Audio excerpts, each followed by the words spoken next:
my hood was very integrated because my hood, when I moved into it, it was shifting from Jewish, Irish into the minorities that we are. My crew that we hung out and we play Skelzies or whatever, we play, tag and everything. It was, you saw biracial, of course.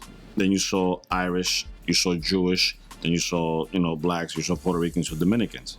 In that time and era, being New York, to support that, hip hop would not happen anywhere else besides New York because of the melting pot that it was at that time.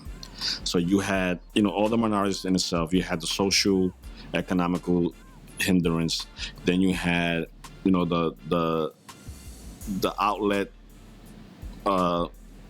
insufficiencies that we had because the crafts and everything was being taken out of schools. So you had no other recourse but to either play it in the street, get caught up in the up-and-coming drug game that was coming, or gravitate to this new thing that's happening in the parks or whatever. Even further that, what links us together and a lot of OG writers or whatever, because I don't say graffiti because we would never call graffiti writers back in the days. The writers or taggers, that's where the initial melting pot started for me as far as the culture, because the same we have, Irish, Jewish, Italians writing on one part of the city. Then you had the Puerto Ricans and blacks writing another part of the city. And then you had crews that were building because the one common thing, we all wanted a bomb.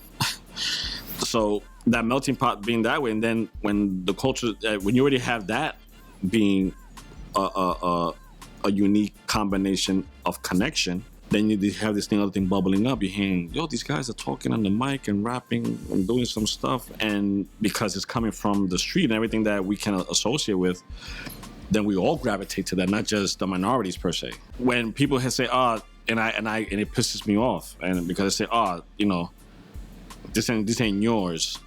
This is, no, how you gonna say that, fam? You wasn't there from the beginning. You don't know what was there from the beginning. You can't say that, because again, many people in my hood were integrated, man. And I'm not saying that we didn't have, the core of the music, wasn't urban wise, or want to call it black, or whatever you want to call it. But BAM facilitated all genres of music when we were growing up, from the Monkees to James Brown. So how are you going to say that we could use the music, but we cannot welcome in all races and creeds? Come on, man. That bothers me in the sense. Yeah, man, if it wasn't for all that love the music would not survive.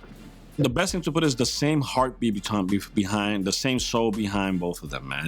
Hip hop and punk is like twin cities per se. They have the same outlook, they have the same goal. The music aspect may be slightly different in sonically to hear. The air that's consumed by both is almost identical, man. It's just like a carbon copy of each other in that sense. And it's just, to me, it's just the same expression of both in fashion, in presence, and in music is something identical to each individual, but synonymous with each other in different aspects. So when you had the downtown requesting to see BAM and to see Jazzy J to come down and play at those clubs like the Grill and stuff like that, that was the embrace. And then BAM, being the connoisseur of records that he was, being in this record pool called Rock Pool, which a lot of the records that he would get that people didn't know about, that he was able to capture through there.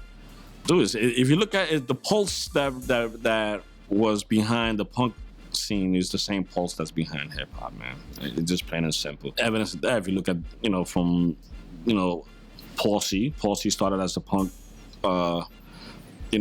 musician, and then to the Beasties. You look at that whole process of it, and it really resonates how much common denominators those two different mediums have.